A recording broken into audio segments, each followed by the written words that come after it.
నమస్తే, welcome to Magna TV. నేను Aditya. America 47వ అధ్యక్షుడిగా డొనాల్డ్ ట్రంప్ నిన్న అంగరంగ వైభవంగా ప్రమాణ స్వీకారం చేశారు. మరి అమెరికా అధ్యక్షుడిగా డొనాల్డ్ ట్రంప్ అధికారంలోకి వచ్చిన తర్వాత ఆ ఇంపాక్ట్ అనేది పర్టికులర్గా చుట్టుపక్కల ఉన్నటువంటి దేశాల మీద ఏ విధంగా ఉండబోతుంది, ముఖ్యంగా మన ఇండియాకి ఎలా ఉండబోతుంది తెలుసుకునే ప్రయత్నం చేద్దాం. ప్రస్తుతానికి మనతో పాటు స్టూడియోలో ఉన్నారు ప్రముఖ సీనియర్ జర్నలిస్ట్ సురేష్ కొచాటిల్ గారు ఉన్నారు. ఒక్కసారి సార్తో మాట్లాడదాం. సార్ నమస్కారం. సార్ నమస్కారం. అమెరికా అధ్యక్షుడిగా డొనాల్డ్ ట్రంప్ రెండోసారి ప్రమాణ స్వీకారం చేశారు. సో చాలామంది ఏంటంటే నవంబర్లో జరిగినటువంటి ఎన్నికల తర్వాత ట్రంప్ విజయం తర్వాత చాలామందికి చాలా అపోహలు ఉన్నాయి. ఒక మాటలో చెప్పాలంటే ఆయన పాలన స్ట్రిక్ట్గా ఉండబోతుందని, సో ఇతర దేశాలకు ఆ ఇంపాక్ట్ ఉండబోతుందని ఇలా రకరకాలుగా వినిపించాయి అనమాట.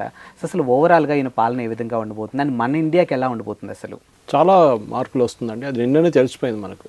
ఆల్మోస్ట్ 90 ఎగ్జిక్యూటివ్ ఆర్డర్లు సైన్ చేశారు అన్న. అవును, రాత్రి దాకా అది ఆల్మోస్ట్ 100 కన్నా క్రాస్ చేసి ఉంటుంది. దాంట్లో 67 ఎగ్జిక్యూటివ్ ఆర్డర్స్ ఏంటంటే రివర్స్ చేశారు. బైడెన్ లాస్ట్ ఒక నెల టైంలో ఆయన తీసుకున్న నిర్ణయాలు కొంతమందికి పార్డన్ ఇచ్చారు, కొంతమందికి ఆర్డర్స్ ఇచ్చారు. అదంతా రివర్స్ చేశారు డొనాల్డ్ ట్రంప్ గారు. ఇంకోటి, ఆయన బైడెన్ కమలా హ్యారిస్ స్టేజ్ మీద కూర్చున్నప్పుడు అక్కడ కూర్చుని ఆయన మన ఇనాగరల్ అడ్రస్ ఇచ్చారు. మీకు గుర్తుంటుంది, రాత్రి 10:30-11 టైంలో ఇనాగరల్ ప్రమాణ స్వీకారం అంతా అయిన తర్వాత ఆ ఇనాగరల్ అడ్రస్లో చాలా క్లియర్గా ఒక 10-15 పాయింట్లు చెప్పారు. ఒకటి, America is going to be great again అని చెప్పారు. ఆయన ఒక లుక్అవుట్ క్యాంపెయిన్ మీద అదే ఉండే. అమెరికా మొత్తం లాస్ట్ ఒక 4 సంవత్సరాల్లో ఎక్కడ లేనట్లు పరిస్థితికి వచ్చేసింది. అమెరికాని ఎవరు సీరియస్గా తీసుకుంటలేరు. కానీ ఆ రోజులంతా మారిపోయింది. America will be great again. దానికి సిరీస్ ఆఫ్ స్టెప్స్ చెప్పారు ఆయన. ఒకటి, ఇల్లీగల్ ఇమిగ్రెంట్స్, అంటే అక్కడ కెనడా వైపు నుంచి కానివ్వండి, మెక్సికో వైపు నుంచి వచ్చిన ఎవరైనా ఉన్నా కానీ ఇప్పుడు యుఎస్ డేటా ప్రకారం 160,000 మంది ఆల్రెడీ అరెస్ట్లో ఉన్నారు. అంటే వాళ్ళని ఆల్రెడీ డిపోర్ట్ కూడా చేసేసారని చెప్తున్నారు. కానీ మనకు తెలియదు. బైడెన్ టైంలో చాలా ల్యాక్స్ ఉండే బార్డర్ సెక్యూరిటీ. అంటే ఎవడు కావాలంటే అట్లా వాడు మెక్సికో క్రాస్ చేసి ఇక్కడ రావచ్చు, అటువైపు కెనడా నుంచి కూడా. ఇప్పుడు ఆ దుకాణం మొత్తం బంద్ చేసేస్తున్నారు కంప్లీట్గా. నిన్న రాత్రి నుంచి ఎమర్జెన్సీ డిక్లేర్ చేశారు.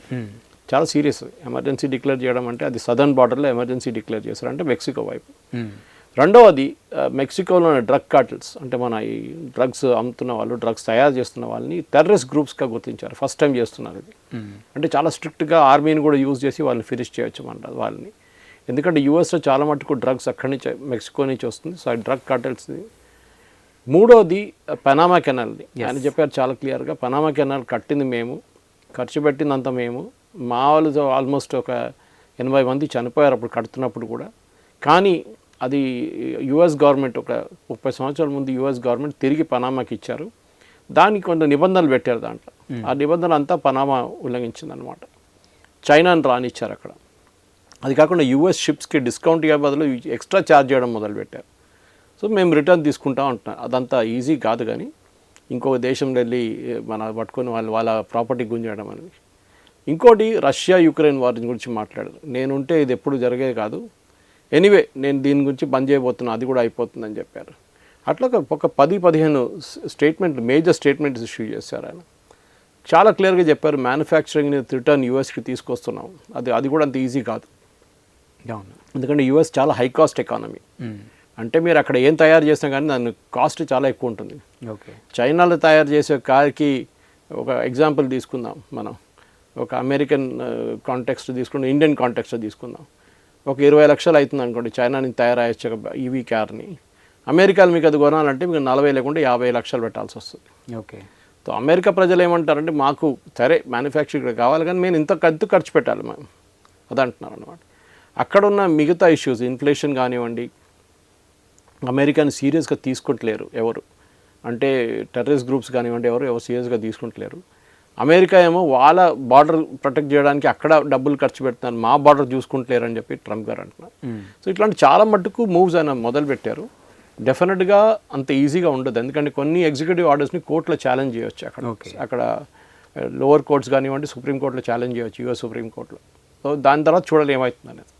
అండ్ గతంలో ట్రంప్ పాలనలో కొంచెం నెగిటివిటీ అనేది చుట్టుపక్కల దేశాల నుంచి ఉంది.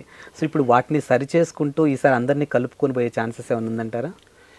ఆయనకి పెద్ద కోపం 2-3 రాష్ట్రాల మీద ఉందండి. ఒకటి కెనడా మీద ఉంది, ఒకటి మెక్సికో మీద ఉంది, ఇంకోటి చైనా మీద ఉంది. ఓకే. ఆ కోపం ఎందుకు ఉందంటే మ్యానుఫ్యాక్చరింగ్, చైనా అయితే మొత్తం మ్యానుఫ్యాక్చరింగ్ తీసుకెళ్ళిపోయారు కంప్లీట్గా. అది ఇప్పుడు కాదు, 10-20 సంవత్సరాల నుంచి అదే నడుస్తుంది. యూరోప్ కూడా ఇంపాక్ట్ అయింది దాని మీద. అది స్టీల్ కానివ్వండి, కార్లు కానివ్వండి, మిగతా టాయ్స్ కానివ్వండి, చిప్స్ కానివ్వండి, దాన్ని చైనా మొత్తం డామినెన్స్ ఉంది చైనాకి. ఒకటి వాళ్ళ లేబర్ కాస్ట్ తక్కువ, సెకండ్ వాళ్ళ స్టేట్ సపోర్ట్ అంటే వాళ్ళ గవర్నమెంట్ సపోర్ట్ చాలా ఎక్కువ ఉంటుంది. యూఎస్లో లేదు, యూఎస్లో గవర్నమెంట్ ఏం సపోర్ట్ చేయదు. అక్కడ యూఎస్ మీరు రండే బిజినెస్ చేసుకోండి అంటారు అంతే. కానీ ఇప్పుడు ట్రంప్ ఏమంటారంటే మేము అదంతా తీసుకొస్తున్నాం, మాగా అనే ఒక కాన్సెప్ట్ ఉంది, మేక్ అమెరికా గ్రేట్ అగైన్. కానీ మేక్ అమెరికా గ్రేట్ అగైన్ చెప్పడానికి అంతా బాగానే ఉంది. ఆయన ఇంకోటి department of internal revenue service అని ఉంది, వాళ్ళు ఐఆర్ఎస్ అంటారు, మన ఇన్కమ్ ట్యాక్స్ డిపార్ట్మెంట్ లాగా. అవును. ఎక్స్టర్నల్ సర్వీస్ పెట్టబోతున్నా అంటారు. ఓకే. అంటే బయట దేశాలు మా దగ్గర ఉన్న కస్టమ్స్ డబ్బులు, కస్టమ్స్ నుంచి ఇక్కడ తీసుకుపోయిన డబ్బులు కానివ్వండి, మిగతా ఇల్లీగల్గా బయటకు తీసుకెళ్లి ట్యాక్సులు కడుతున్న ఆ ట్యాక్స్ అంతా మేము తీసుకొచ్చేస్తాం రిటర్న్. బయట నుంచి వచ్చే ప్రోడక్ట్స్, చైనా నుంచి వచ్చే ప్రోడక్ట్స్ ఫర్ ఎగ్జాంపుల్, దాని మీద 100% 50% డ్యూటీ అయిపోతున్నాం. ఆ డ్యూటీని కూడా కలెక్ట్ చేయడం వీళ్ళ రెస్పాన్సిబిలిటీ ఉందని చెప్పి department of external revenue service అని పెడుతున్నారు. అనౌన్స్ చేశారు కానీ అది ఎంత టైం పడుతుందో చూడాల్సింది. ఇంకోటి అమెరికాలో ఉన్న అక్కడ ఒక కంటిన్యూస్గా ప్రాసిక్యూషన్ ఉండేది మీకు తెలుసు ట్రంప్ మీద, జస్టిస్ డిపార్ట్మెంట్ వైపు నుంచి. పొలిటికల్ విచ్ అని చెప్పొచ్చు. అది లాస్ట్ ఎలక్షన్ తర్వాత ఓడిపోయిన తర్వాత క్యాపిటల్ మీద దాడి చేసిన వాళ్ళ మీద ఉన్న కేసులు, అది నిన్న పార్డనింగ్ ఇచ్చేస్తారు అందరికి, చాలా 150 మందికి.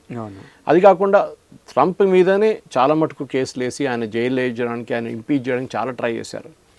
సో ట్రంప్ ఏమంటున్నారు, ఇక్కడ ఉన్న మా దగ్గర ఉన్న డిపార్ట్మెంట్ ఆఫ్ జస్టిస్ని మొత్తం కంప్లీట్గా వైప్అవుట్ చేసి క్లీనప్ చేయబోతున్నాం. ఓకే. వీళ్ళ మీద కూడా నేను చర్యలు తీసుకుంటాను, నేను చూస్తాను వీళ్ళు ఎట్లా ఉంటారని. అంత కోపం ఉంది ఆయనకి. ఎందుకంటే ఎవరో రోడ్డు మీద తిరిగే మనిషి కాదు కదా ప్రెసిడెంట్ ట్రంప్ అంటే. Farmer US president. ఆయన అంతైనా రెస్పెక్ట్ ఇవ్వకుండా ఆయన జైలు వేయడానికి అన్ని ట్రై చేశారు అక్కడ. సి మన డిఫరెన్స్ ఏంటంటే అక్కడున్న జస్టిస్ సిస్టమ్ పొలిటిక్స్ అని కనెక్టెడ్ ఉంటుంది. ఒక గవర్నమెంట్ వస్తే వాళ్ళ సపోర్టర్స్ని ఆ డిపార్ట్మెంట్లో పెడతారు. ఓకే. మన దగ్గర పబ్లిక్ ప్రాసిక్యూటర్స్ అంటారు ఒక్కొక్కసారి. పబ్లిక్ ప్రాసిక్యూటర్ ఒక 10-15 మంది ఉంటారు, కానీ అక్కడ మొత్తం డిపార్ట్మెంటే ఉంటుంది, డిపార్ట్మెంట్ ఆఫ్ జస్టిస్ అని చెప్పి. ప్రాసిక్యూటర్స్ కానివ్వండి, మిగతా వాళ్ళు కానివ్వండి, అందరు లాయర్స్, మిగతా లాయర్స్ అందరినీ ఒకటే దాని కింద తీసుకొస్తారు పొలిటిక్స్ కింద. రిపబ్లికన్స్ వస్తే వాళ్ళ మనుషులు అందరు వెళ్ళి కూర్చుంటారు అక్కడ, డెమోక్రాట్స్ అయితే వాళ్ళ మంది అందరు. సో వీళ్ళు వాళ్ళ మీద దాడి చేస్తారు, వాళ్ళు వీళ్ళ మీద దాడి చేస్తారు అనమాట. ఓకే.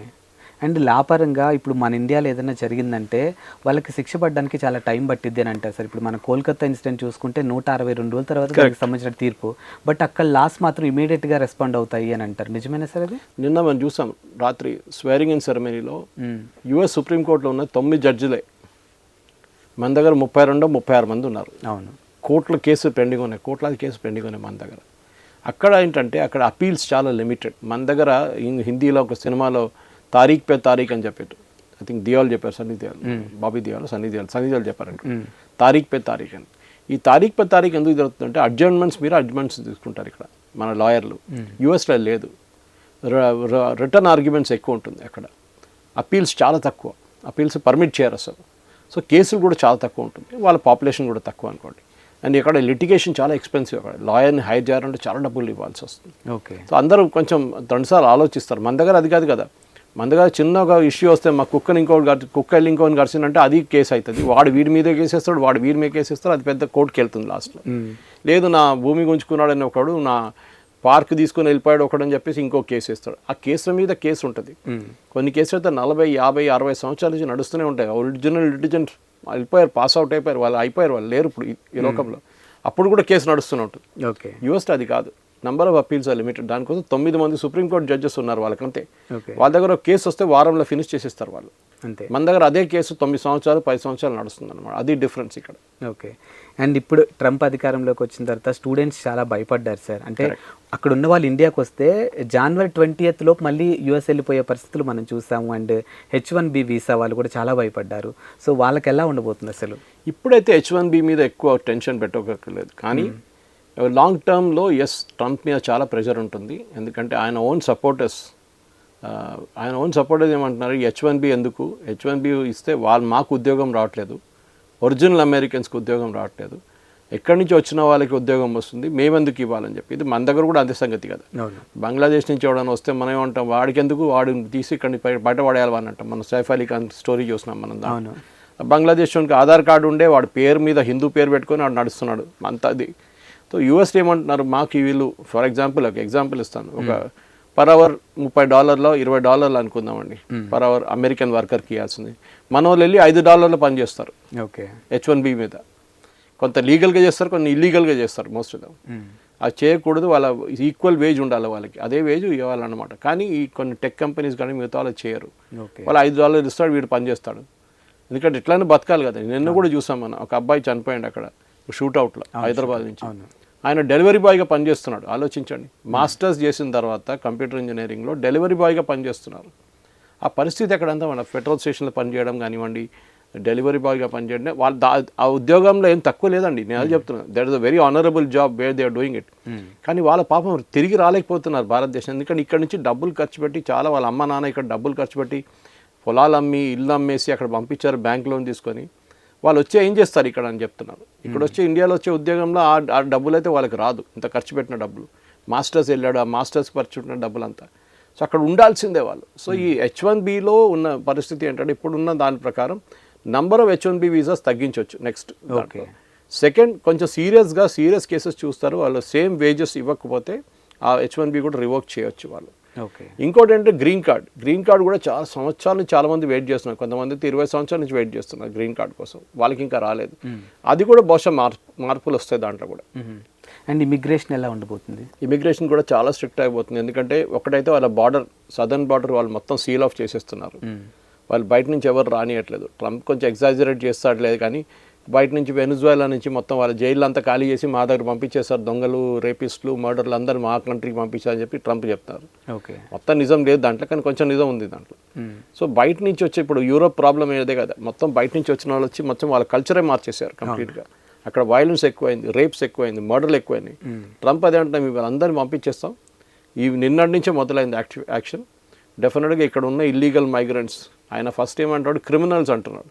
సో నార్మల్ వాళ్ళకేంటి అమెరికా ప్రాబ్లం ఏంటంటే, వాళ్ళ దగ్గర టాలెంటెడ్ పూల్ ఆఫ్ వర్కర్స్ లేరు.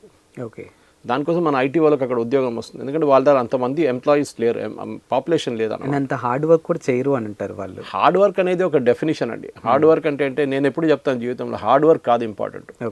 It should be what you do in. మీరు 15 గంటలు పనిచేశారని కాదు ఒక కేపబిలిటీ, దాంట్లో ఎంత అవుట్పుట్. ఆ 15 గంటలు మీరు ఏ అవుట్పుట్ ఇచ్చారు, మీరు అదే అవుట్పుట్ మీరు 8 గంటలు కూడా ఇవ్వచ్చు. సో మీరు పనిచేసే పద్ధతి ఏంటి, ఏదో గాడిదలాగా పనిచేయడం కాదు.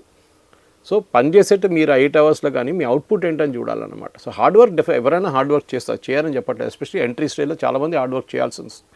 నేనంతా ఫస్ట్ ఇండస్ట్రీలో జాయిన్ అవ్వను 1986, 86లో, 88లో, 89లో టైమ్స్ ఆఫ్ ఇండియా జాయిన్ అయ్యాను. మేము ఆ టైంలో 15-16 గంటలు పనిచేస్తుండే మేము రోజుకి. సోఫాల మీద వండుకుంటుండే. యంగ్లో ఏజ్లో చేయొచ్చు అదంతా. ఒకసారి పెళ్ళి అయిపోయిన తర్వాత ఒక రెస్పాన్సిబిలిటీ వచ్చిన తర్వాత చేయలేరు అన్నమాట. సో ఈ పిల్లలు కూడా అదే ప్రాబ్లం అన్నమాట. ఇప్పుడు వాళ్ళు కాలేజ్లో ఉన్నప్పుడు వాళ్ళకి అంత టెన్షన్ లేదు, పని చేయొచ్చు. కానీ ఒక ఏజ్కి వచ్చిన తర్వాత ఇది చేయలేరు వాళ్ళు. కంటిన్యూస్గా మీ బాడీ కూడా తీసుకోదు. సో హార్డ్ వర్క్ అని కాదు, ఒకటి మిమ్మల్ని ఎక్స్ప్లాయిట్ చేస్తున్నారు. అక్కడ ఉన్న ఐటీ కంపెనీస్ కానివ్వండి, అక్కడ ఉన్న మిగతా ఏ కంపెనీ, ఐటీ అని ఒకటే కాదు, మిగతా కంపెనీలు కానీ మీ టాలెంట్ని ఎక్స్ప్లాయిట్ చేస్తున్నారు. మీకు చాలా తక్కువ డబ్బులు ఇస్తున్నారు. అమెరికన్స్కి ఇచ్చే డబ్బులు కానీ చాలా తక్కువ మీకు ఇస్తున్నారు. అది ఇల్లీగల్గా చేయించున్నారు. మీకేమో భయం, అది రాకపోతే ఆ ఉద్యోగం కూడా చేతి నుంచి పోతుందో అని ఒక భయం. అప్పుడు వాడు పెట్రోల్ బంక్లో వెళ్ళి పనిచేయడం కానివ్వండి, వాడు క్యాషియర్గా పనిచేయడం కానీ, సూపర్ మార్కెట్లు అన్నీ చేస్తున్నారు వాళ్ళు. లీగల్ కూడా అలౌ చేస్తున్నారు వాళ్ళు. ఇప్పుడు చదివే టైంలోనే వీళ్ళు పార్ట్ టైం చేసుకోవచ్చు. దాని మీద కూడా ఇప్పుడు స్కూల్ టైట్ చేస్తున్నారు ట్రంప్ గారు. సో అన్ని వైపులు చూస్తే డెఫినెట్గా మనం ఇంకో దేశంకి వెళ్ళినప్పుడు వాళ్ళ రూల్స్ మనం పాటించాల్సింది తప్పదు. అది మాకు బాధ, మాకు ఏం కాదు, ఆ చట్టం అంతా మాకు అసలు మాతో ఏం సంబంధం లేదంటే కాదు. వాళ్ళ చట్టాలు మీరు ఎక్కడ వెళ్ళినా కానీ మీరు ఆ చట్టం వాళ్ళు ఫాలో చేయాల్సిందే. అండ్ ప్రధానంగా అక్కడ గన్ కల్చర్ ఎక్కువగా ఉంటుంది సార్. అంటే మొదటి నుంచి కూడా మనం చూస్తున్నాం. అండ్ వాళ్ళ అటాకింగ్ కూడా ఎక్కువ ఇండియన్స్ కనిపిస్తూ ఉంటారు. అదేంటో మరి అర్థం కాదు. ఇండియన్స్ అని కాదండి, అది అన్ని దాంట్లో జరుగుతుంది. అక్కడ వైలెన్స్ అనేది గన్ లాబీ అంటారు America. Rifle association of America చాలా పవర్ఫుల్ పొలిటికల్ ఆర్గనైజేషన్. వాళ్ళని ఎవరైనా వ్యతిరేకించారనుకోండి, వాళ్ళ ఖతం చేసి పడేస్తారు వాళ్ళు. అంతే అంటే పొలిటికలీ ఖతం చేసి పడేస్తారు. అంత పవర్ఫుల్ లాబీ అనమాట. మీరు ఒక సూపర్ మార్కెట్ లాగా పక్కన సూపర్ మార్కెట్కి వెళ్ళి ఒక పిస్టల్ కొనుక్కోవచ్చు మీరు. అంతా మీ డాక్యుమెంటేషన్ పక్కా ఉండాలి. మీ ఆధార్ కార్డు ఇట్లాంటి మన దగ్గర ఉన్న ఆధార్ కార్డు వాళ్ళ దగ్గర ఉన్నాయి, మన క్రిమినల్ రికార్డ్ ఏం లేదు, మొత్తం బ్యాక్గ్రౌండ్ చెక్ చేసిన తర్వాత మీకు ఇష్యూ చేస్తారు. అది అసాల్ట్ రైఫిల్ అమ్ముతారు. అసలు ఆలోచించండి, ఆర్మీలో వాడే అసాల్ట్ రైఫిల్, పోలీసులు వాడే AK-47 లాంటి అసాల్ట్ రైఫిల్ అమ్ముతారు వీళ్ళు. అక్కడ ఆ కల్చర్ ఉంది. ఎందుకంటే వాళ్ళకి భయం అంటే మా ఇంట్లో ఎవరైనా వచ్చి దాడి చేస్తే మేమేం చేయాలి, ఓకే, మా దగ్గర సెల్ఫ్ ప్రొటెక్షన్కి మేము పెట్టుకుంటున్నాం ఇది. ఓకే. కానీ ఒకసారి అది ఎవరో తీసుకొని చూస్తున్నాం, స్కూల్లో అక్కడ షూట్అవుట్ జరిగింది, చాలామంది పిల్లలు చనిపోయారు దాంట్లో. అది కాకుండా సూపర్ మార్కెట్లో అక్కడ ఇక్కడ షూట్అవుట్స్ నడుస్తుంది. ఆ కల్చర్ ఉంది వాళ్ళ దగ్గర, గన్ కల్చర్ అనమాట. దాంతోపాటు ఏంటంటే మెంటల్ ఇల్నెస్ కానివ్వండి, మిగతా ఏమైనా అయితే వాడి దగ్గర ఉన్న వాడు గన్ తీసుకొని వెళ్ళి వాడు ఎవరిని కావాలంటే వాళ్ళని చంపేస్తారు. ఓకే. అండ్ ఇప్పుడు ఈ గన్ కల్చర్కి ఈయన పాలనలో అంటే ఈయన రూలింగ్లో ఏమన్నా బౌండరీస్ వచ్చే ఛాన్సెస్ ఛాన్స్ లేవు. వీళ్ళేం తీసుకోలేరు, వీళ్ళు ఏం చేయలేరు. ఆ లాబీ చాలా పవర్ఫుల్. ఓకే. ఆ గన్ కల్చర్ని కంట్రోల్ చేయడం ఒకటే ఉంది. దానికి ఉన్న లైసెన్సింగ్ సిస్టమ్ ఇంకా టైట్ చేస్తే బాగుంటుంది. ఓకే. ఒక లైసెన్స్ ఇష్యూ చేసే ముందు వాడు బ్యాక్గ్రౌండ్ మొత్తం చెక్ చేసి ఒక పిస్టల్ వాడి చేతికి ఇచ్చేటప్పుడు మొత్తం వాడు బ్యాక్గ్రౌండ్ చెక్ చేయాల్సి. వాడికి దీనికన్నా ముందు ఏమైనా క్రిమినల్ రికార్డ్స్ ఉందా, వాడు సోషల్ మీడియా హ్యాబిట్స్లో ఎక్కడైనా వెళ్ళి వాడు ఎవరికైనా ధమ్కి ఇస్తున్నాడా, అట్లాంటి అంతా మొత్తం బ్యాక్గ్రౌండ్ చెక్ చేయాల్సి వస్తుంది. దాని తర్వాతనే ఇష్యూ చేయాలన్నమాట. చేస్తున్నారు ఇప్పుడు కూడా. కానీ ఒక సూపర్ మార్కెట్ లాగా ఉంది అక్కడ. మన దగ్గర కూరగాయలు అమ్మేటట్లు అక్కడ బందుకులు అమ్ముతారు అక్కడ. ఎవడైనా వెళ్ళి కొనుక్కుంటాడు. సో అది రేపు వాడు కోపం వచ్చిందనుకో అదే గన్ తీసుకొని కొట్టేస్తాడు, ఇంకో లేకుంటే 10 మందిని కొట్టేస్తాడు. ఉద్యోగం పోయిందనుకో ఆ కంపెనీకి వెళ్ళే మేనేజర్ నుంచి కింద అందరిని ఫినిష్ చేసేస్తాడు. దాంతో నడుస్తుంది అక్కడ, కొత్తదేం కాదు. ఎవ్రీ వీక్ మనం చూస్తున్నాం పేపర్లలో. దాంట్లో కొంతమంది ఇండియన్స్ చనిపోతున్నారు. ఓవరాల్ పాపులేషన్ చూస్తే మన వాళ్ళకి పాపులేషన్ కూడా మంచిది, మన పాపులేషన్ ఎక్కువ ఉంటుంది. కానీ న్యాచురల్లీ ఆ రేషియో ప్రకారమే వాళ్ళ మీద కూడా దాడి జరుగుతుంది అనమాట. ఓకే. అండ్ బైడెన్ యొక్క రూలింగ్ మనం చూసాము. సో ఇప్పుడు ట్రంప్ది రెండోసారి చూడబోతున్నాం. ఆ కంపారిజన్ కనిపిస్తుంది అంటారా? బైడెన్ అసలు చాలా I think one of the most disasters US presidents. ఇంకా ఎప్పుడు ప్రెసిడెంట్ ఎట్లా కంపేర్ చేస్తారంటే ఆయన చేసిన పని మీద కంపేర్ చేస్తారు. మన దగ్గర కూడా అంతే. దీనికన్నా ముందున్న ప్రైమ్ మినిస్టర్, ఇప్పుడున్న ప్రైమ్ మినిస్టర్ పర్ఫార్మెన్స్ ఎట్లా ఉంటాయి. నెగటివ్స్ చాలా ఉండొచ్చు, అదన్నీ సపరేట్ పక్కన పెడతాము. ఆయన పర్ఫార్మెన్స్ ఎట్లా పర్ఫామ్ చేశారండి. ట్రంప్ చాలా ఫస్ట్ టర్మ్ అంత క్లారిటీ లేకుండా ఆయనకి. సెకండ్ టర్మ్ చాలా ఫోకస్డ్గా వచ్చింది అనమాట. ఆయన నాకు ఇదంతా చేయాలి, 10 పనులు చేయాలి, 20 పనులు చేయాలి, 30 పనులు చేయాలని నాకు ప్లాన్ ఉండే ఆయన దగ్గర మొత్తం రెడీగా. దాని సపోర్ట్ కోసం కూడా ఆయనకి ఎలాన్ మస్క్ లాగా వాళ్ళు ఉన్నారు తోడు. ఎందుకంటే ఈ ఎరాలో కమ్యూనికేషన్ చాలా ఇంపార్టెంట్. మీరు ఒక పని చేయబోతుంది 10 మంది దగ్గర చెప్పాల్సి వస్తుంది నేను చేస్తున్నాను, లేకుంటే ఎవరికి తెలియదు. సీ హార్స్ అని ఒక ఇది ఉంటుంది ఓషన్లో, 10,000 గుడ్లు వేస్తుంది. మీకు తెలుసా? ఎప్పుడైనా విన్నారా? విన్నారు. మీరు చూసారా? చూడలేదు. మీరు ఒక పక్కన ఉన్న ఒక హెన్ చూసారా? గుడ్డు వేస్తుంది కదా ఒకటి రోజు. చూసాను. ఓడి ఉంటుంది కదా, ఉంటుంది. ఎట్లా చూసారు మీరు? అదంతా అంత నాయిస్ చేస్తుంది. పక్కన అన్ని నేను గుడ్ వేసి అని చెప్పి మొత్తం రోజు అక్కడంతా తిరుగుతుంది ఒక్కొక్కరు. అది డిఫరెన్స్. మీరు చేసిన మాట మీరు చెప్పకపోతే ఎవరు పట్టించుకోరు. సో ట్రంప్ కమ్యూనికేషన్ వైజ్ చాలా. వెరస్ బైడెన్ ఏమైందంటే ఆయనకి మొత్తం లెఫ్టిస్ట్ ఈకో సిస్టమ్, వోకిజం అంటాం మనం. ఆ లెఫ్టిస్ట్ ఈకో సిస్టమ్ మొత్తం పట్టు. దానికోసం మీరు చూసుంటారు ఎలాన్ మస్క్ కానివ్వండి, ఫేస్బుక్ కానివ్వండి, వీళ్ళందరూ వాళ్ళ పాలసీ మార్చేశారు. ఎలాన్ మస్క్ అయితే ముందే వచ్చేసారు ట్రంప్ క్యాంప్కి. ఫేస్బుక్ లాస్ట్ వీక్ ఆయన 10 days ముందు అనౌన్స్ చేశారు, మేము సెన్సర్షిప్ మొత్తం తీసేస్తున్నాం. ట్రంప్ కూడా చాలా క్లియర్గా చెప్పారు, మొత్తం సెన్సర్షిప్ తీసేస్తున్నాం. వోక్ కల్చర్ లేదు. ఈ వోక్ కల్చర్ పాటుని ఎల్జీబీటీ రైట్స్ అది అని చెప్పి వస్తారు. ట్రాన్స్జెండర్ అని ఏ జెండర్ లేదు, ఉన్నది ఒకటి మేల్ ఒకటి ఫీమేల్ అంతే. లేకుంటే ఇక్కడ నుంచి వెళ్ళిపోను కథం. ఒలింపిక్స్లో వచ్చి మేల్ అయి ఫీమేల్ అయి కాంటెస్ట్ చేసి మెడల్స్ గెలుస్తున్నారు. అది ఎట్లా అలో చేస్తారండి అది? సో ట్రంప్కి ఒక 10-15 టాపిక్స్ చాలా క్లియర్గా అని చెప్పారు. అది రాత్రి కూడా అనౌన్స్ చేసినప్పుడు ఐఎమ్ డూయింగ్ దిస్ అని చెప్పారు. దాని తర్వాత ఒక ఇనాగరల్ బాల్కి వెళ్ళి ఒక టేబుల్ వేసుకొని పెన్ తీసుకొని సైన్ చేసేసి మొత్తం పెన్ కూడా తీసి పబ్లిక్ పడేశాడు.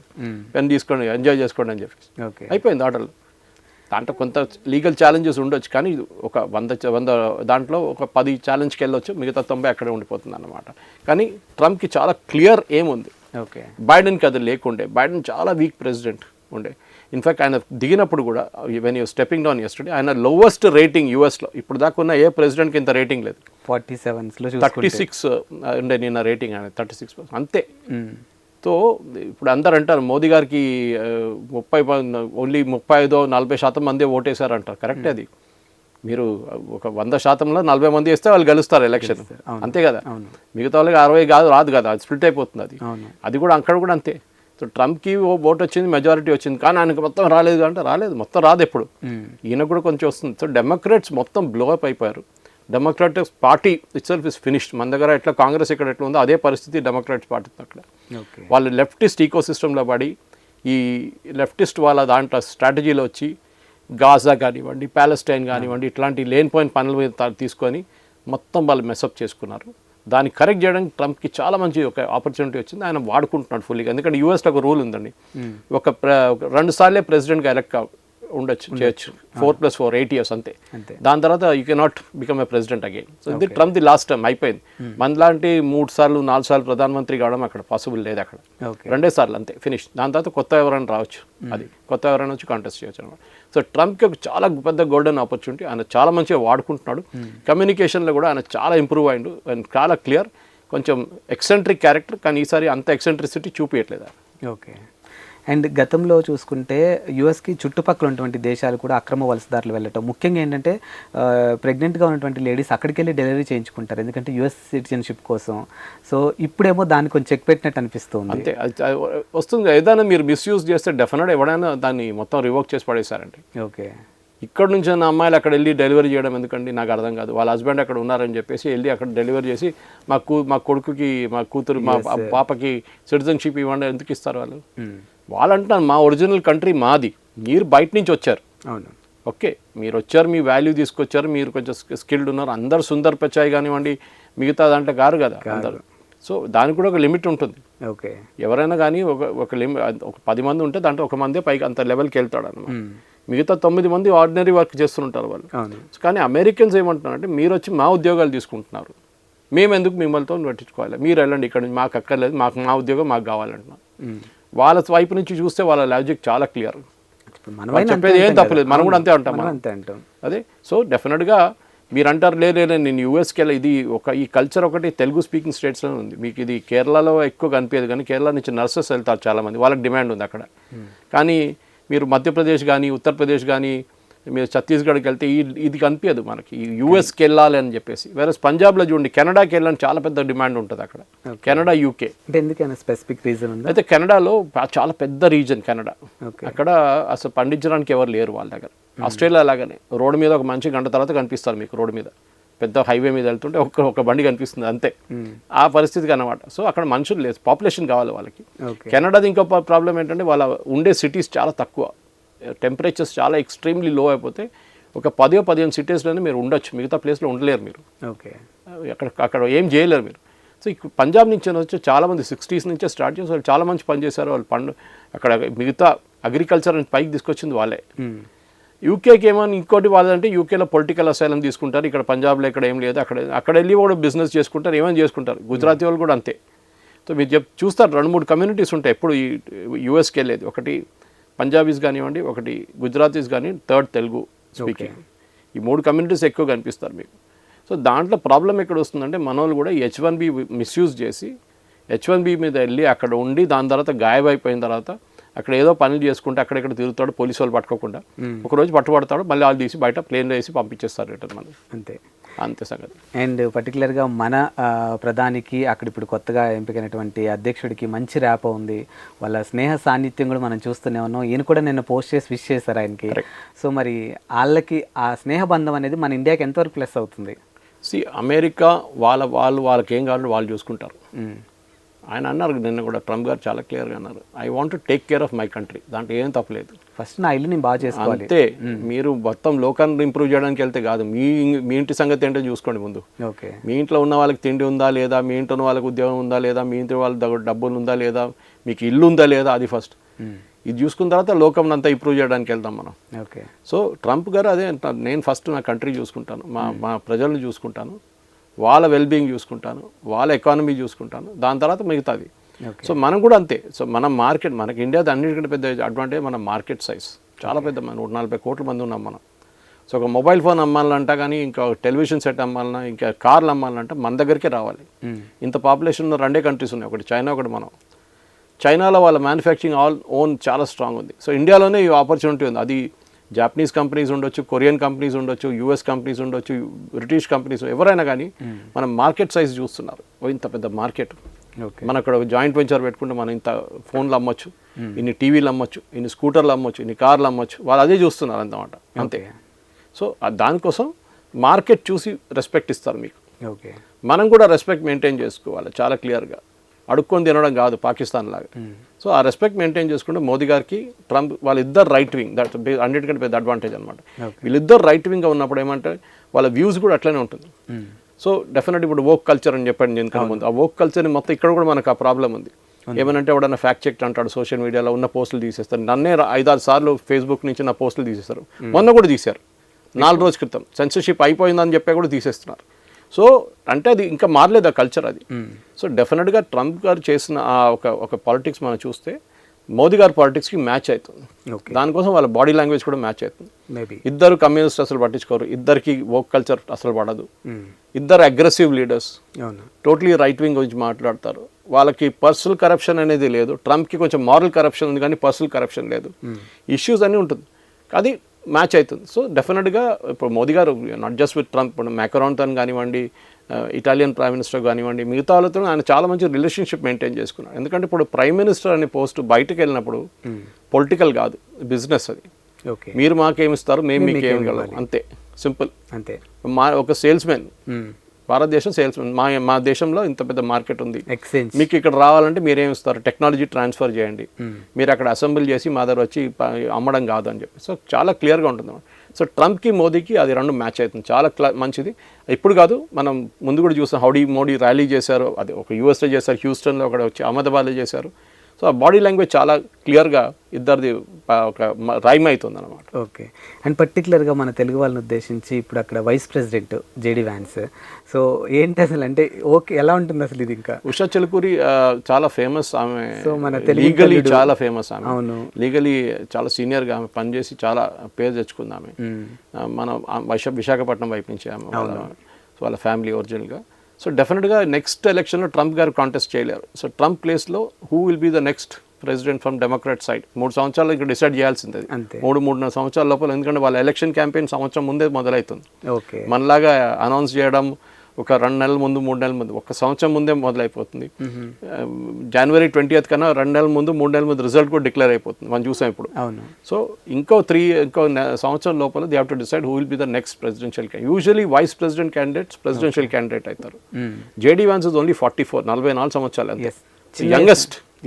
సో ఆ age is on his side. కానీ ఇప్పుడు ఇంగ్లీష్లో అంటాం week is a long time in politics అని. వారం తర్వాత ఏం జరుగుతుంది పాలిటిక్స్లో మనం చెప్పలేము. కానీ ఇప్పటికైతే I think he's got a very good chance to become the next president of United states of America. Thank you sir. నమస్కారం.